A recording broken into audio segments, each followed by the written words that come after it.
Hello everyone, this is Bobbin Threadbare, and welcome back to the Human Revolution. Last we left off, we rescued a prostitute from cybernetic slavery. And now we are looking in what is some sort of runoff tunnel, and climbing down the ladder into the sewers beneath the runoff tunnel. I am just checking the walls here for the possible breakable wall, like there were in Detroit. Not really finding any, though. Sad. At least the pipes that run along at chest height, they make it so that you don't have to worry about those walls, because there wouldn't be a breakable wall hidden behind the pipes.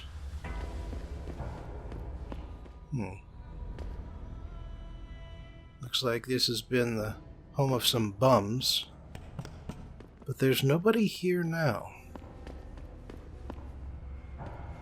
Interesting how there's a few overlooks.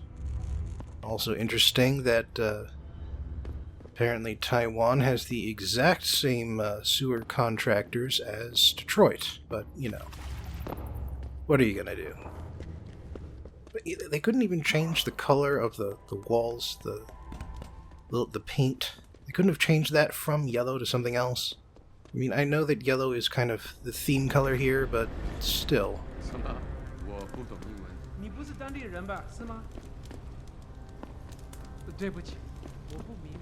That guy's asleep. Won't have anything to say. Where am I now?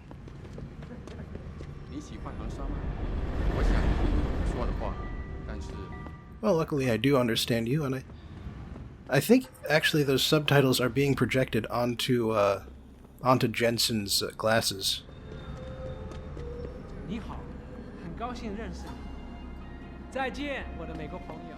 I feel like the only place to work around here is TYM. I don't feel like being a part of the machine. You want to work for that weirdo Hugh Darrow in Panchaea? That weirdo is going to stop global warming with his geoengineering project. They're saving the Earth up there. I heard you can only work there if you have augmentations. That's true, but I can volunteer to get augmented. Then I get put on a list, and before no time, off to the Arctic Ocean I go. So instead of being part of a machine, you're going to turn yourself into one? What's your take on the Panchaea project, sir? It's supposed to reverse global warming, but from what I hear, it could just make things worse and trigger another ice age. That's the scary thing about global warming solutions. Some of the science behind them is still untested, but cheap enough to try that one crazy billionaire could get it into his head to use it, and bam! We're all dead. I take every opportunity to practice my English. It will serve me well in Panchaea. Hey, you lost or something? A lot of travelers have trouble keeping all the Chinese street names and districts straight. Most of them are here to enjoy the nightlife in the Guigang district. The residential areas are on either side of it, Yuzhou and Daigong. You'll find a lot of apartments and hotels in those. Right, so this is the entrance to the Alice Garden Pods. But I'm not going to be going in there.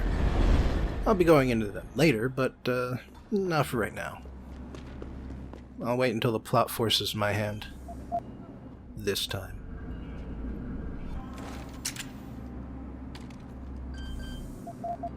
And I'm not sure what happened there, but apparently I got the button inputs wrong. Oh, looks like I can capture the stack. So let's do that. Access granted. Poor security system never stood a chance.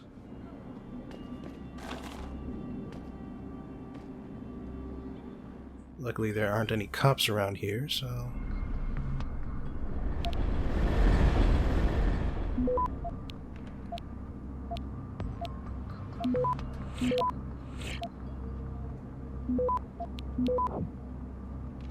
Access granted. Alright, there we go. All that for 328 credits.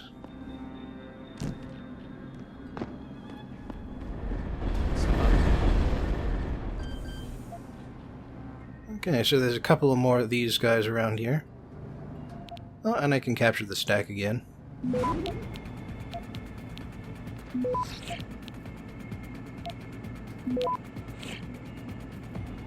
Access granted. Luckily, they can't reinforce a node if you're already on the way to it.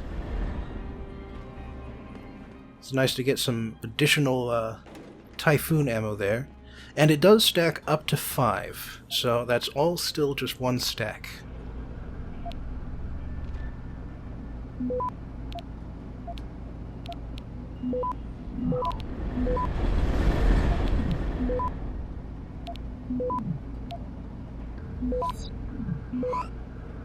Access granted. Alright, now what have we got in here? Bunch of wooden crates. Huh. Pistol, nuke virus. Interesting. What set of circumstances, I wonder, would lead to those 3 items being set on a table? I feel like that's a short story idea right there. Explain how and why this could have happened. Looks like I can hack the stack this time too, but it's actually more effort than it's worth. Access granted. Ooh, metal crates.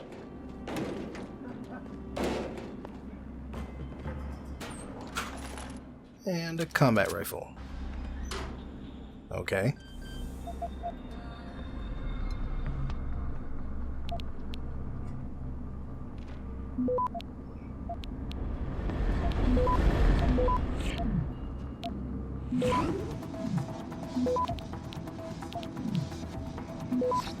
Access granted.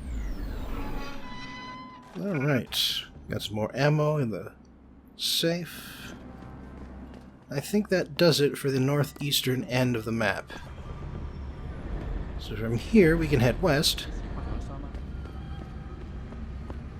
在中国，唯一没有从生物科技热潮中获利的，就是这些平民百姓了。是啊，看看我，虽然我在大勇机械工作，但我还住在贫民窟一样的旅馆里。那是因为国家在不断的抬高地税，所以房东宁可让观光客住，也不愿意给自己人提供廉价租房。这肯定是姓赵的家族的想法了。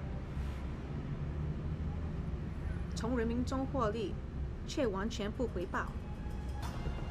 有什么要帮忙的吗？如果你想找个便宜的地方住，江阳旅馆还不错。不好意思，我的英语不好。You look for work? Taiyong Medical always wants security help, but they have contract with Belltower. Maybe Belltower hiring, but you might be used in Australia war if you work for them. Apparently Australia's going through a war. I remember there was apparently some word of trouble in Australia in the original Deus Ex setting Bible. But I guess this game is kind of expanding on that. Or adding to it. 25 years is a long time for geopolitics. Oh, that's not a door. How about... No, this isn't a door either. Oh well. Now, let's see here. Ooh, this is a door. I'm not seeing any goodies, but at least I get the traveler bonus.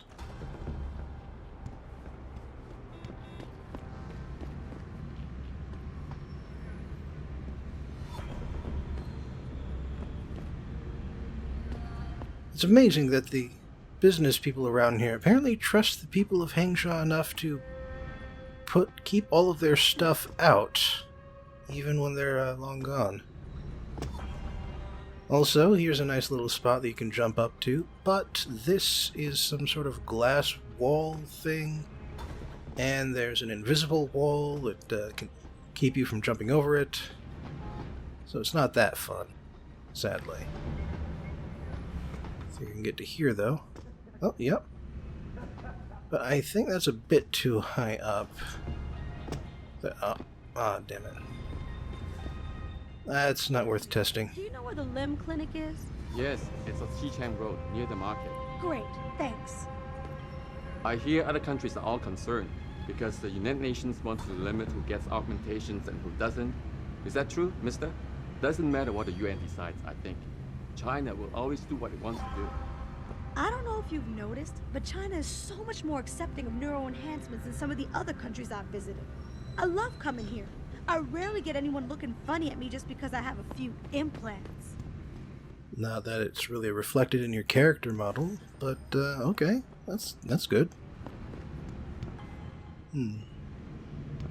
Nothing in the butcher's shop. Nothing behind the counter. Too bad. You look like you are here on business. Just be careful who you deal with here in Hengsha. There are many groups in Lower City vying for scraps of power. You would do well to avoid getting involved. Right. So actually the limb clinic is just up the ramp here. Trouble, Eliza. Oh. And It's the time news. We as a species stepped up to make things better. Our best chance at doing this is to modify ocean temperatures through a combination of ion seeding and geothermal management. Forgive me, Mr. Darrow, but many people believe that your Arctic Ocean installation is more risk than certainty. When will we be able to see the truth for ourselves? As soon as the installation is complete. If you would like to hear more of my exclusive interview with Hugh Darrow, log on to www.picusweb.com. This is Eliza Cass reporting to you live from Picus. By the way, I was checking earlier to see if I could turn off the TV, but I can't. It doesn't happen often, folks, but it appears that I may have to retract an earlier statement. Millionaire Hugh Darrow has contacted me personally to deny allegations of involvement in secret United Nations meetings about the augmentation debate. Here's what the man had to say. My visit to Prague was related exclusively to the project which has consumed all of my attention these days. You're referring to the Panchaea Project, the cooperative global initiative that aims at healing our world. Earth's ecosphere is in serious trouble, Eliza. And it's time that we as a species stepped up to make things better. Our best chance at doing this is to modify ocean temperatures. Oh man, those two had something to say too. Enjoy the pleasures of Hengsha. If you take precautions and are careful, Lower City is a fine place to relieve stress. They said the biomod industry made Hansa what it is today. As if that's a good thing. I have to wonder if perhaps we are changing too. Things have not changed all that much here in Lower City. Even with the advent of augmentations, factions have been fighting for control since the beginning. Who's talking right now? I can't seem to find them. Oh, wait, maybe it's those two. 你想说的应该是怪兽吧？他们的做法比鲨鱼们很多了。Forgive me my poor English. I wish to be better. If only to know what Belltower police say. Belltower agents know Mandarin, but most often times speaks English with themselves for more secret. Is this your first time in Hengsha? It is a marvelous place to visit. One of China's greatest achievements. The Great Wall is nothing compared to our Great Pengu. These two still don't have anything to say. Know any young hearties who wants to make a quick buck? What about you? Need a broad tonight? I just got my degree in biomechanical sciences, and I heard Hengsha is one of the best places to work in the industry. Lots of biotechnology corporations here, and Tai Young Medical is the biggest. I suppose it's silly to think a company that important with a huge global reach would even consider hiring someone with only university experience. But a girl can dream, can't she? By the way, there is a garage in that area that I failed to open. I will be getting to that later, so no worries. 您是来恒沙做手术的吗？这个城市是知名的 augmentation 全球贸易中心。You speak English? I have been waiting for a long time for this surgery. Finally, it's going to happen. This is going to take me places. 非常可悲。但是要在恒沙往上爬，就需要加强装备，离开下沉城市的地下轨道，说起来比做容易得多了。One moment. You are not a harvester. We have had the occasional problem with them stealing from limb clinics. They will do anything to obtain augmentation, even strip them from a living person. Be careful. 我一般不和陌生人说话。我想我是因为这个手术而感到紧张了吧？我不应该紧张的，这将是一个美好人生的开始。Lim International welcomes you. You are preferred client? Select what you want from computer. Okay. See, we've got basically the same stuff that we had last time. Okay, bye now. You speak English? I have been waiting for a long time for this surgery. 希望他们有时间来看我，肯定没问题。 What's that supposed to mean? 我一般不和陌生人说话。我想我是因为这个手术。但是要在很我知道这个会给我更多的机会，加强装备。不过我还是紧张。我鼓足了勇气，才说服我自己接受这个疗程。我喜欢你的装置。你是在这里做的吗？对不起，我不大明白你说的。谁呀？也许我会找翻译。All right, now let's go into the back area here. See if there's anything we can take. That door is closed and locked like it was back in the limb clinic in Detroit, but let's see. Well, there's no computer around here. And there's no jar hiding behind one of the counters. And there's not even a hypostim sitting on one of the shelves. That sucks. Nothing back here at all. At least not that I could find. Oh well. Let's get moving.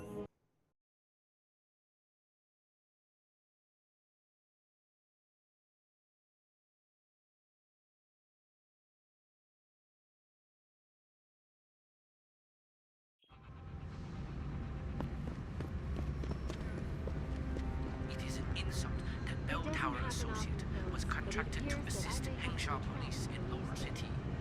They are as corrupt as the thieves operating down here. To deny allegations of involvement in secret 什么？ United Nations 我不 meetings 懂 about 英 the 文。 augmentation. My visit to Prague was related exclusively to the project. That's not a door either. 走开！你会把收割者招来的，那很危险。 I'm here on business. What are you here for? This city's got something for everyone. You can't find it here, you're just not looking. 怎么样？我能帮你吗？还是你还在考虑啊？稍等，我招呼一下要付钱的顾客。你喜欢长沙吗？我想你听不懂我说的话。 But many people believe that your art Tourists, if you have business outside the nightlife district, please be careful. Especially the harvest. Hengsha police patrol Qui-Gon and Xichang districts only. Belltower covers the rest, but they give the harvester much leeway. Too much leeway sometimes. 你不是当地人吧？是吗？ By the way, 干嘛？别烦我啦！ I also happened to pass earlier the tram to the elevator that goes up to the Penghu, 帮不了你。 which is the name of the second upper tier city. And I believe it's named after an ancient Chinese creation myth. The Penghu was this giant beast that basically died, and his body and bones became the earth and the mountains. His blood became the oceans and the rivers and so forth. By the way, this rather cleverly hidden in the corner garage, it has some interesting stuff on it. For instance, it has a transcript of that discussion that took place in the introduction. It's got someone in contact with Windmill, who was our the hacker who was hacking into Seraph's security systems earlier. And in fact, one of the emails was discussing going up against Nuclear Snake, which is our good friend Pritchard. That's Pritchard's online handle, Nuclear Snake.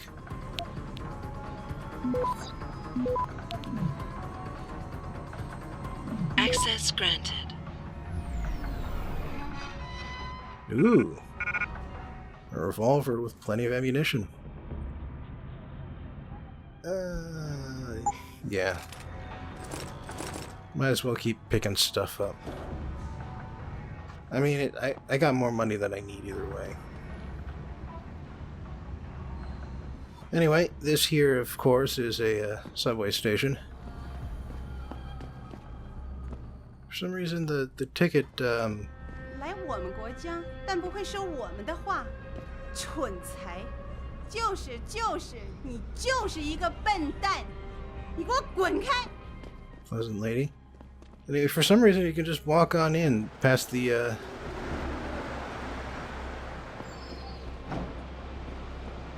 What do you think of Hengsha?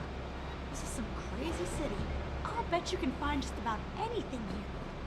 including hobos sleeping in the subway station. Anyway, this is actually another way, yet another way of getting into the west side of the city, and since we're not quite done exploring this part of it just yet, I'm leaving it behind. www.picusweb.com. This is Eliza Cass reporting to you live. It doesn't happen often, folks, but it appears that I may have to Damn it. There's nothing under any of these garbage cans. Hey, American, go Yankees! Right, so as you can see from the sign, this route leads right back to the Hive. There's this odd little garbage tunnel here in the way, which I'm convinced is some sort of secret loading screen. Over here we've got a bunch of cardboard boxes just begging to be destroyed. And a secret way into the Hive. Now, much like the police station, if you don't go in through the front door, the guards are going to be a problem.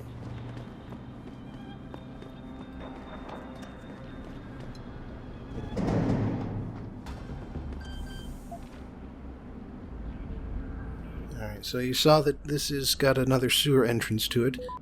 Now, this sewer entrance actually connects to the part of the sewers that actually goes places, rather than that that little cul-de-sac underneath the Alice Court Gardens. Access granted. Ooh, target leading system. I think that's the same one that goes with a tranquilizer rifle, and as such, I do not actually need it. But hey, it'll sell for a pretty penny. Yep. Tranquilizer gun and the crossbow. Anyway, if I kept on going along the road there, I would just sort of wind up back where I started in the map. So instead, we're going to start exploring the sewers down here. Oh, Corporate Secretary right away. Oh, and this is for one of the storage units across from the Alice Court Gardens. One of the ones I hacked earlier. Oh well. Now, like I said, you actually don't want to use codes if you don't have to. Because every computer you hack, that's more experience. Now, they've got some nice arrows pointing out destinations down here. Like you saw the one, the Hengsha Hotel, is in this direction.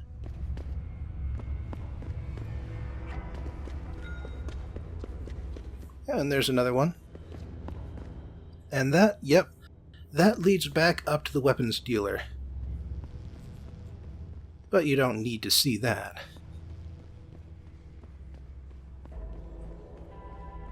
I'll need to visit him before too long to clear out my inventory, but that's my problem, that's not your problem.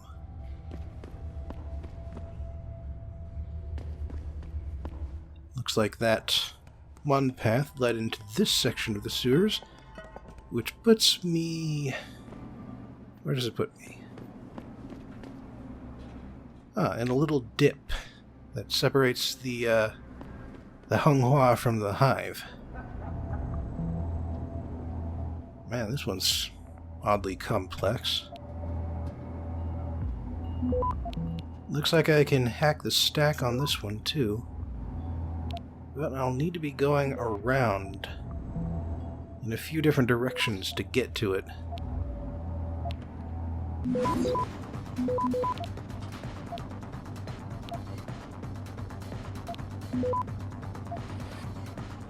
Oh, there we go. Access granted. And now we're done. Oh, another upgrade. And this one I can use. Alright, putting you down for now. What can I do with the reload speed? Oh, I don't need to use it for the tranq rifle anymore. So yeah, I'll use it for the shotgun, because the shotgun takes forever to reload.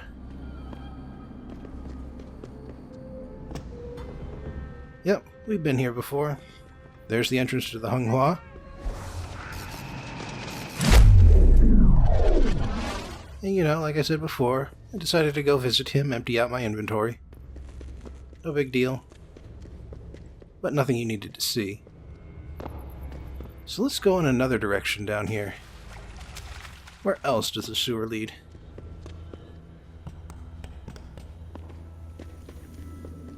Oh yes, the poo gas tunnel. You can only get through here if you have the right augmentation, or you get through it from this side and can turn off that, turn off the poo gas with that wheel. This tunnel leads into the Hive, specifically the basement area of the Hive. And so, like the sewer entrance to the precinct, this is also a good way to basically cut everything short and get straight to the good part. Basically the speedrunner's entrance. If that makes any sense. Alright, and that's the sewers. The most interesting of the various sewers in this area. My buddy Les never pays to get into the Hive. Does he know one of the bouncers? No. That cheap son of a bitch knows the secret way in through the back alley. But will he share it with the rest of us? I don't think so. Asshole. Forget it, man. It's getting chilly out here. Finish that cig so we can go back inside. What are you looking at? Don't suppose you got a light in that hand, do you? Nice ogs. Tai Young Medical? Catch you later. Nope. American made and proud of it.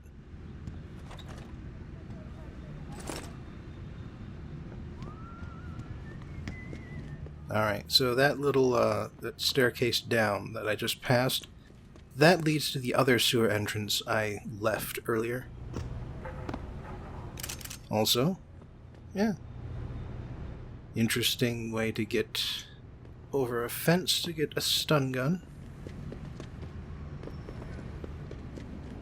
And this is yet another way of getting into the Western District, Yuzhou. I think this is the second to northernmost entrance.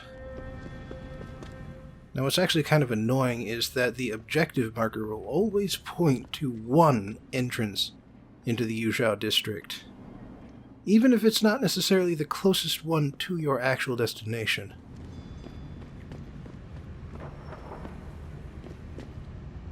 Alright, we've been here before. So let's head over towards the Hive.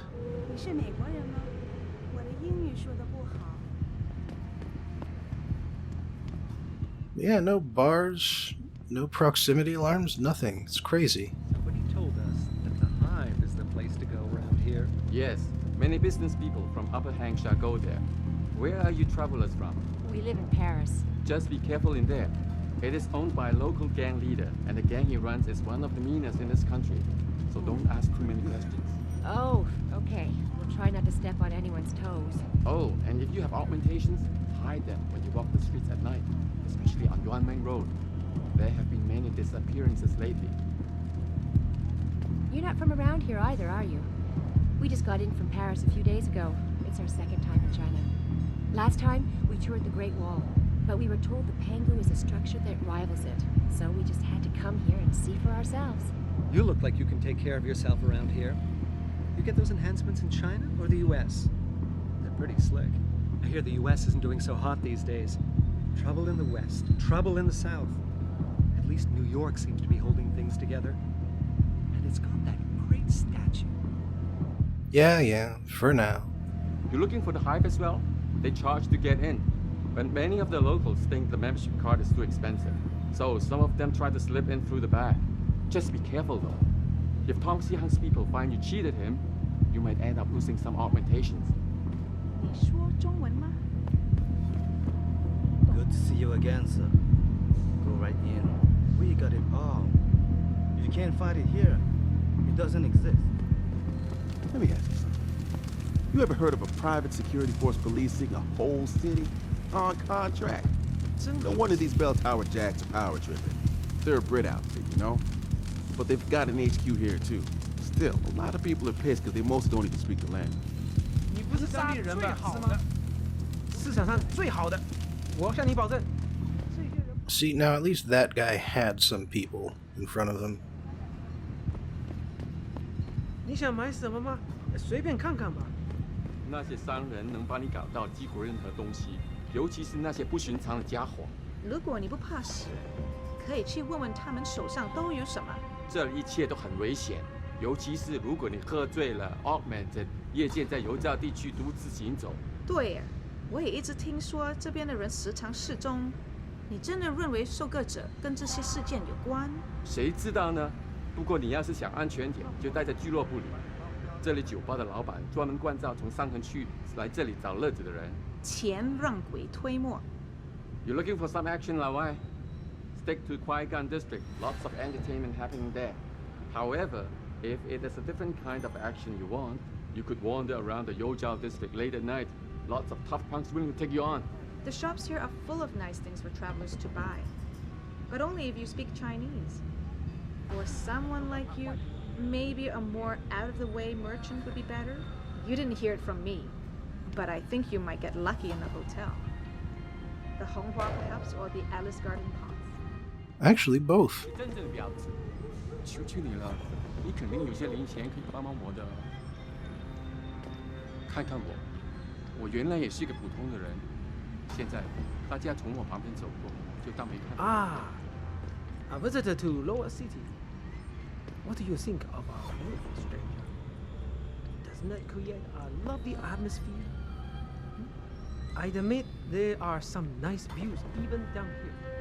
You'll see. Find a rooftop. Russell. Good evening, sir. Is there anything I can help you with? Enjoy your stay in Hengsha, sir. Just not too much. Hey, American. Go Yankee. Alright, I think I've been down that alley. And, interesting. Yes, this is another way out of the district that's blocked off. Even though this is the middle of the day, it only seems dark because of the Pengu. 来我们国家，但不会收我们的话。滚开，窝囊废！ Now we're back once again at the Honghua. What are you? Belltower Special Operative? It is an insult that Belltower associate was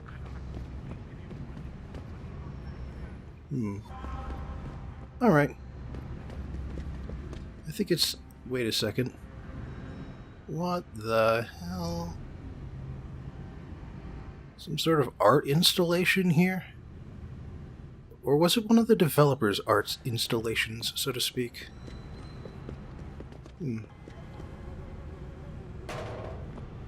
Lower City is Play Street. Ah, damn it, you guys too. See, they would be, like, the woman would be complaining about her husband not having a good job. That's what that conversation would have been about. Oh, damn it. Invisible ceiling, I guess. 不好意思，现在不方便。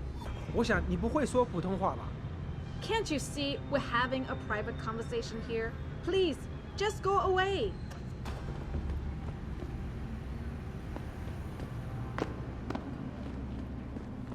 Now, what's in this back alley here? Oh, ammunition case. Trank darts. Always welcome. And this brings me back to the Alice Garden Pods by another route. Alright. I think that about covers it. So now it's time to go back to the Hunghua Hotel and report in with Mai.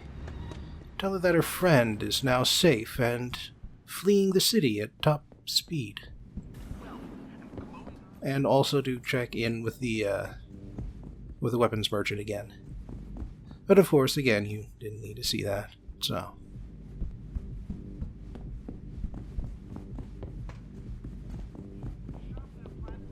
Ning, did you find her? I did. She's safe, but running. I think she plans on leaving the city. She always is a smart girl. I'm glad. I will contact her to make sure she is safe. As promised, here's your payment. If you want more, I have another task. Something suitable for a man of your many talents. Are you interested? My interest would depend on the task. By now, I'm sure you heard of Diamond Chan. He is evil man who feeds off the pain and misery of this city. If we are to stay in peace here, he must be taken care of. You want me to kill Chan? Yes, but you must make it look like an accident or suicide. What is it exactly you want me to do? Lower Hengsha is a dangerous place. I know Diamond Chan stay at an apartment near a rooftop. Knock him out, then drop his body into the alley below. Gravity will do the rest.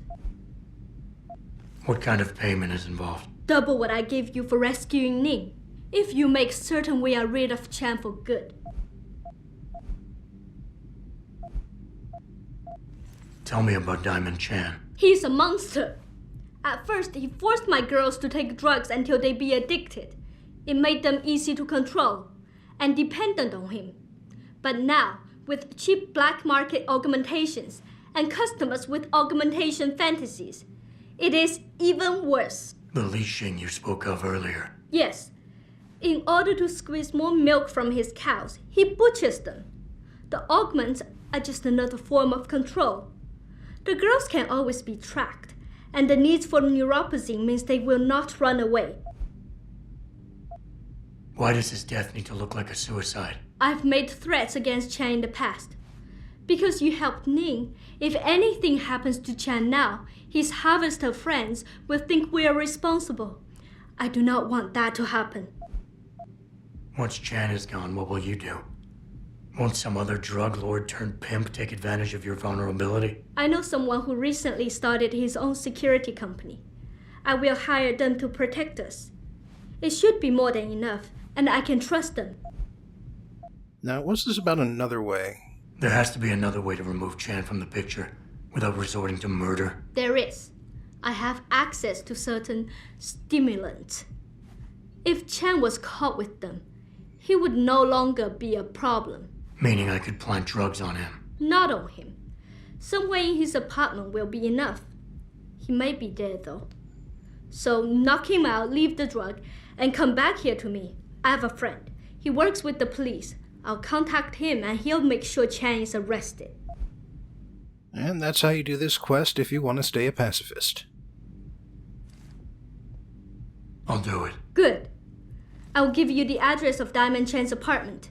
It is on one of the nearby rooftops. Lower Hengsha is a dangerous place. Simply knock Chan out, then drop his body into the alley below. Gravity will do the rest. But if you wish only to get Chan arrested, take these drugs. Plant them somewhere in his apartment after you've knocked him out. When you are done, return to me and I will contact my friend in the police. He will do the rest. Anything else I should know? Chan should be alone. He is too proud to have bodyguards around. But be careful. Even alone, Chan is dangerous. Got it. Mr. Jensen, remember not to cause any wounds on Diamond Chan that make it look like murder. Any suspicion will bring us more trouble from his friends. So no tranquilizers or peps. Which means strictly hand-to-hand submission shouldn't be a problem. That is good, yes. Good luck, Mr. Jensen. I will wait here. Incidentally, Diamond Chen's apartment is in the western part of the map, and so I will be getting to it later in the next video, which will involve exploring that area from top to bottom. But until then, I just have to make it outside of the hotel here. And, just take a look at the map. You can see how big the Yuzhou district is from here. Also, at this point I try clicking on some of the smaller maps to see if I can bring them up, but no, it does not work that way. You cannot look at any maps except for the one that you are on. Disappointing. So let me be perfectly frank with you guys. The subject of today's AV Corner isn't particularly cyberpunk, and if it's dystopic, the ending is completely wrong. But you know what? Fuck it. The movie does have thematic links to human revolution thanks to the urban sprawl, the neo-noir elements, the constant night, and the secret conspiracy running everything from the shadows. Plus, it also happens to be my all-time favorite movie, and none of you assholes can stop me from reviewing it. The film in question is Dark City. The story about the story. Dark City began as a crazy idea in the head of the Australian director Alex Proyas. He got the idea in the early 90s and spent a few years working out a script for it. But it wasn't until his success with 1994's The Crow that studios started taking his original idea seriously. It was at this point that Proyas worked with screenwriter Lem Dobbs to turn his script into something worth filming, and when 20th Century Fox chose to produce it, they attached David S. Goyer to the script to turn it into something a little less crazy and a little more mainstream. However, as Goyer would later joke, he only wound up making the plot even weirder. Unfortunately, a Fox executive got fired early into pre-production, and, as is traditional in Hollywood, all his pet projects got dumped along with him. This included Dark City, but fortunately, they were then picked up by New Line Cinema, which was a real stroke of luck since New Line tended to be pretty hands-off in terms of creative interference. The budget for Dark City was a fairly modest $27 million. That's more money than you'd need for, say, a present-day drama, but rather anemic for a sci-fi movie as heavily based on special effects as Dark City was. That said, they managed to get a whole lot done with that money. They did a lot of long shots and establishing shots using scale models, which is especially interesting considering the film also made extensive use of CGI, which was finally starting to look somewhat realistic by the late 90s. The crew was also able to save a lot of money by filming almost every scene on studio sets in the recently opened Fox Studios Australia. And even though all the sets were dark, since there's only one or two scenes at the end that take place during the day, it was still a much more pleasant shoot than, say, Blade Runner or RoboCop. The protagonist of Dark City was played by Rufus Sewell, an English actor who started his career in the early 90s, but who mostly played relatively minor roles on British TV shows up until 1998, the year Dark City came out. As an interesting note, the lead role was offered to both Johnny Depp and Tom Cruise, but they both turned it down. As it is, I think it turned out for the better this way. The protagonist is an amnesiac and an audience stand-in, and you lose out on those elements when you cast a known face like one of those two. The role of leading lady went to Jennifer Connelly, whom I remember from earlier films like Labyrinth and The Rocketeer, but who only got really famous in 2002, thanks to winning an Oscar for A Beautiful Mind. The creepy doctor, Daniel P. Schreiber, was portrayed by Canadian Kiefer Sutherland, and much like Connelly, he got his big break in the early 2000s, in his case thanks to playing Jack Bauer in the hit show 24. The role of Inspector Frank Bumstead went to stage and screen actor William Hurt, and the principal antagonist, Mr. Hand, was played by the English actor Richard O'Brien, the man who, incidentally, wrote the Rocky Horror Picture Show and played riffraff in the movie adaptation. Unfortunately, Dark City didn't do too well with the test audiences, a fact which convinced the director to let the studio add a voiceover narration to the beginning of the movie that gives away the twist of a story that's supposed to be a mystery. Still, while that was unnecessary enough that it got removed for the movie's 2008 director's cut release, which also added a few Bumstead scenes that got left on the cutting room floor, that probably wasn't the main reason why the movie only barely made back its budget. No, a big part of the blame would have to go to the poor advertising the film got, which resulted in most of the movie's eventual fans having to find it through word of mouth and the DVD release. The other big problem was that it came out just a few months after Titanic hit the theaters, and that film's massive success caused a lot of otherwise good movies to get overlooked, including both Dark City and LA Confidential. Still, the movie would eventually find its audience, making it yet another cult classic. The story.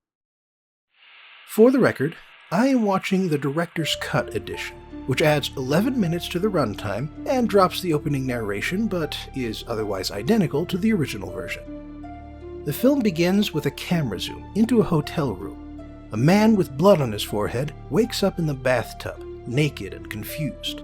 He puts on some clothes he finds stacked in the corner, and as he searches through what's probably his luggage, he gets a phone call. Without sparing a moment for pleasantries, the doctor on the other end tells the man that he lost his memory and he must get out right away. And that's when the man sees the body of a woman by the hotel bed with spirals cut into her flesh.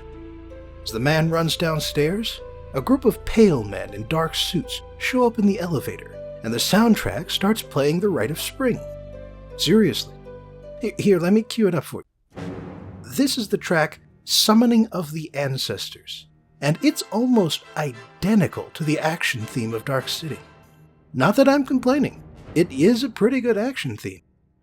As the man sneaks out of the lobby, he notices that everyone around him is asleep. However, the clerk wakes up just as he passes and tells Mr. Murdoch that he left his wallet at the automat. Once Murdoch leaves, the clerk goes up to the room where the pale men interrogate him and then make him fall asleep by just waving a hand at his face. Meanwhile, the doctor, Daniel P. Schreiber, contacts Murdoch's wife, a jazz singer named Emma. She cheated on her husband, and so he left her 3 weeks ago.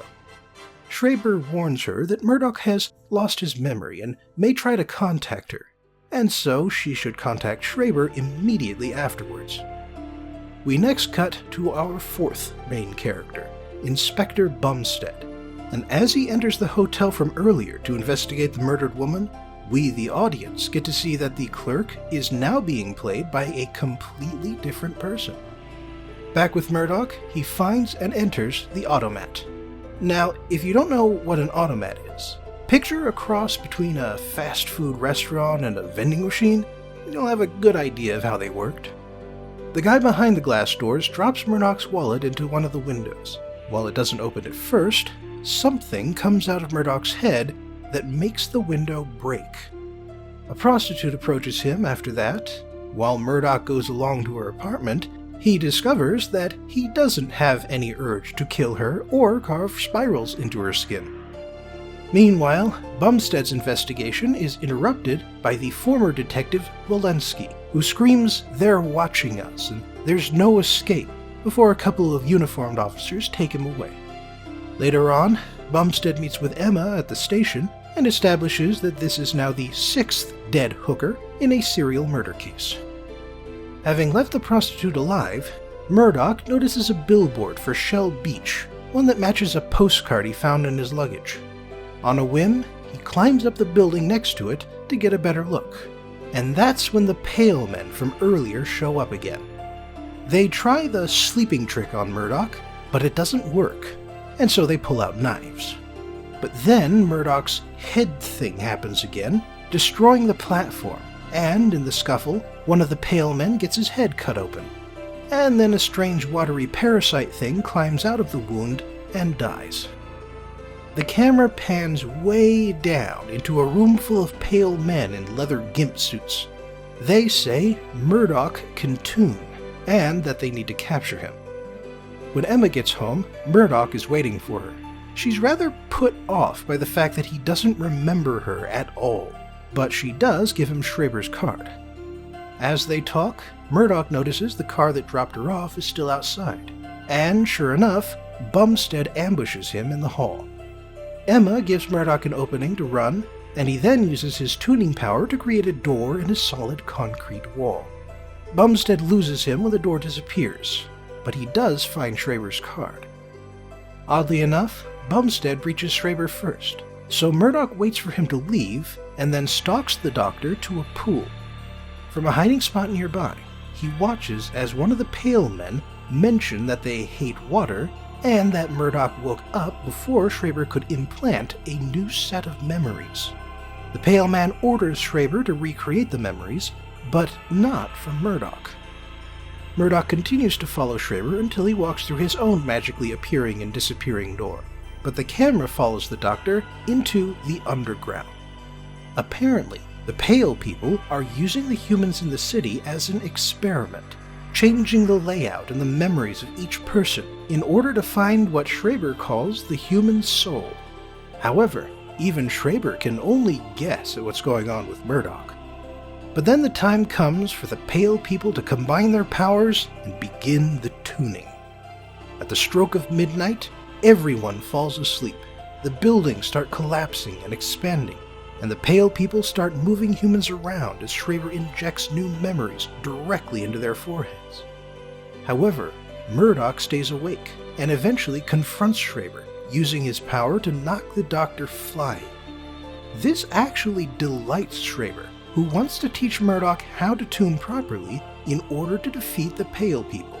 But instead, Murdoch runs off and the tuning ends. We then head back underground where the pale people get Schreiber to inject Murdoch's reproduced memories into one of their number, a Mr. Hand. Mr. Hand will eventually die from this procedure, but until then, it will let them stay one step ahead as Murdoch chases down clues about his supposed past. Up on the surface, Murdoch tries to find the subway train that goes to Shell Beach, as Mr. Hand kills the prostitute from earlier, since he now has Murdoch's intended serial killer persona. Anyway, as Murdoch watches the express to Shell Beach roll by without stopping, Walensky appears, and he explains about the memory swapping, and mentions that sometimes people wake up during the tuning, although Murdoch is the first one who can tune for himself. Walensky then explains that he did find one way out of the city, and he then steps in front of a moving train. With the Shell Beach lead being a bust, Murdoch tracks down the address on that postcard of his and discovers Neptune's Kingdom, a run-down old aquarium. As Emma retraces Murdoch's steps and discovers Mr. Hand's handiwork, Murdoch meets an old man in a wheelchair who claims to be his Uncle Carl. They watch a slideshow with pictures of Murdoch growing up on Shell Beach, but Carl can't remember the directions to get there. When Murdoch sees a scar on one of the photos that he should have but doesn't, he realizes that all of the photos are lies, and even the journal he supposedly kept is empty. Meanwhile, Emma and Bumstead, who had been tailing her, discover the prostitute's daughter, who saw everything from under the bed and drew the three pale people who killed her mother. Carl calls Emma as Bumstead watches her, and as Mr. Hand watches them. But before the humans can get to Neptune's Kingdom, the next tuning begins. Murdoch and Mr. Hand fight on a rooftop, and Hand calmly explains that his kind made the city from stolen memories, that they need to be like humans for some reason, and that they use dead humans as their vessels. What then follows is a very inventive action scene, where the landscape constantly changes as Murdoch flees from the pale people.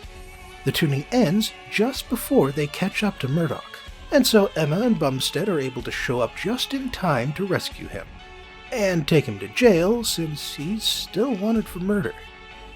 During the interrogation, Murdoch confronts Bumstead with the mysteries he's uncovered. How come nobody knows how to get to Shell Beach? How come the sun never rises? How come Murdoch can make things float with his mind? It's enough to convince Bumstead to break Murdoch out of jail just before the Pale Men show up at the precinct to collect him. Murdoch goes back to the pool where Dr. Schreiber hangs out and demands answers.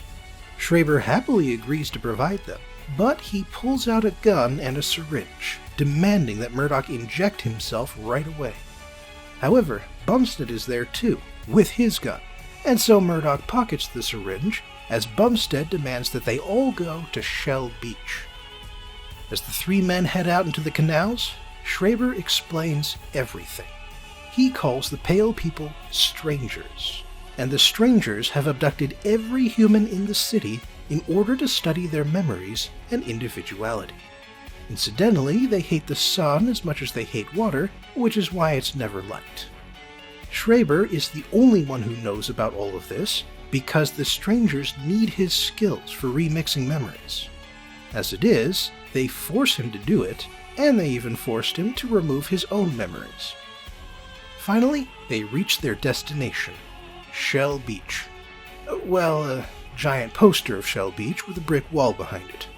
Murdoch and Bumstead aren't ready to give up, however, and so they pound on the wall with steel bars until it breaks, revealing nothing. Empty space, in the most literal sense. The city is a construct, floating through outer space without anything nearby. The strangers then show up to capture Murdoch, but Bumstead fights back, and in the process he gets knocked out of the hole, passing through the force field that keeps the air from escaping. Murdoch also considers fighting, but Mr. Hand brought Emma as a hostage so that they could capture Murdoch alive. And then, once they put Murdoch to sleep, they replace Emma's memories because she is no longer useful. The strangers take Murdoch to the underground, there to receive the memories of their species so that they can finally find what they seek. However, as the strangers shut down their machines, Schreiber switches the syringes with the one he gave Murdoch earlier.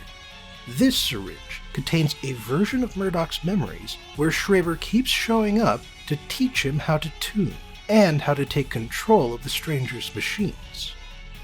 So begins the climax, a psychic battle between Murdoch and Mr. Book, the leader of the strangers. The fight destroys the underground, kills off a vast number of the strangers, and as buildings twist and warp around them, the two combatants fly into the air, up until the point where Murdoch throws Mr. Book into a water tower, which explodes and kills him. With the strangers defeated, Murdoch sets about changing things. He creates an ocean to surround the city, and a beach with a lighthouse, Shell Beach. On his way out, Mr. Hand speaks to Murdoch, and mentions that he wanted to feel what it was like to be human. Murdoch responds by saying this: "You wanted to know what it was about us that made us human? You're not going to find it in here. You went looking in the wrong place." And I am eternally grateful that after pointing to his head for the first part, he does not then point to his heart. Murdoch rotates the city to let it experience its first dawn. And as he walks outside onto an ocean pier, he spots Emma, who is now Anna, which is probably for the best, because now they can meet and fall in love in the correct order. The analysis. Man, there is so much to unpack and read into this movie. I've said this a few times before, but for me, the best stories are the ones that ask questions and don't provide answers. And there are so many different ways to look at Dark City, it's amazing. In the first place, Dark City is a movie about memories and nostalgia. It's about the contradiction of our minds. The fact that our personalities are based on our memories, and yet our memories are extremely fallible and prone to changing over time. That's the downfall of nostalgia. The idea that the world of our childhoods was better than the world today because we can only remember it fondly.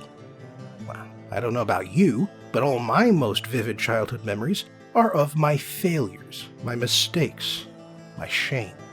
The world has always been terrible. It's just been terrible in different ways and to different people. But the cleverness of Dark City really comes from the way it reinforces this theme of memories in a lot of different ways. The city is built on stolen memories, different eras, different places. And so you see 1940s clothing fashions, a rundown aquarium with a slide projector from the 1970s, a jazz quintet that plays music from genres decades apart, and architecture inspired by who knows how many schools of thought. Even the movie's genre is a syncretism. Set designs and costumes straight out of 1920s German Expressionism. Lighting tricks and character archetypes stolen from 1940s film noir. A premise lifted from the European art films of the 1960s. A color palette and a sensibility borrowed from the dark science fiction movies of the 1980s. Even the special effects blend together practical set design, miniatures, composite shots, and CGI. But memory isn't the only thing to read into Dark City. There's also the alienation that comes from seeing everything change dramatically and seemingly overnight. This too fits into the theme of nostalgia.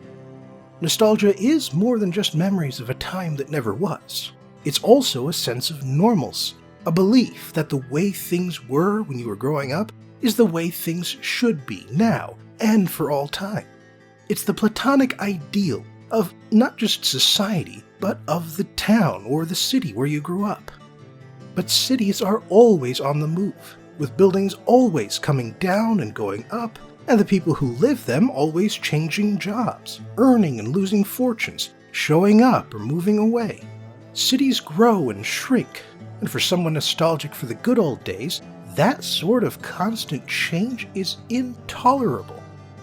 And now here's the exciting twist. Even though our memories are fallible and lead us astray, even though they impose a useless sense of normalcy that really only serves to hold us back and prevent us from adapting to the present, having them is still better than the alternative. Consider this. The strangers are entirely inhuman. They hate light. They hate water. They walk around in moving corpses. And while individuals are able to maintain conflicting opinions, they share their memories collectively. And they're dying. So, Dark City's association between collective memories and inhumanity is clear enough, but why exactly is that? What's so wrong about sharing memories and becoming different people? Well, here's something you might not know. The character of Daniel P. Schreiber is named after a real-life person. The real Schreiber was a 19th century German judge who started having episodes of paranoid psychosis in his middle age and wrote a memoir about his experiences that was very influential on Freud. Freud blamed Schreiber's mental illness on a repressed, incestuous homosexuality, but these days, a more convincing argument is that his delusions and hallucinations were rooted in Schreiber's upbringing. See, Schreiber's father, Moritz Schreiber, was a leading advocate of strict child rearing. By that, I mean that he told people that emotions are weaknesses and inevitably lead to mental diseases. Kids should fear their parents. Children younger than 5 should be punished with freezing baths if they complain or misbehave. And the best way to teach good posture was to strap kids into harnesses that kept them from moving. In other words, Moritz Schreiber was all about forcing children to become exactly the people he wanted them to be, with zero room for individuality or any unique expression. And that's exactly what the strangers are doing to their human subjects, torturing them by forcing them to become people they're not. And the reason they do it is because their inhuman physiology does the same thing to them. They are forced to live through the experiences of others, with barely any room in their minds to hold an independent thought, let alone live an independent life. So while Murdoch may have told the strangers that they were looking in the wrong place, the truth is that they were investigating using the wrong methods. As worthless as our memories may be, the fact that they are ours and no one else's The fact that each one of us will never truly know what another person thinks. This separation is what gives us our individuality. Our divisions, our failures, our mistakes, and our shame. These are the very basis of our souls. Thanks for joining me again today in AV Corner, and I hope you'll join me next time when I discuss the history of the internet.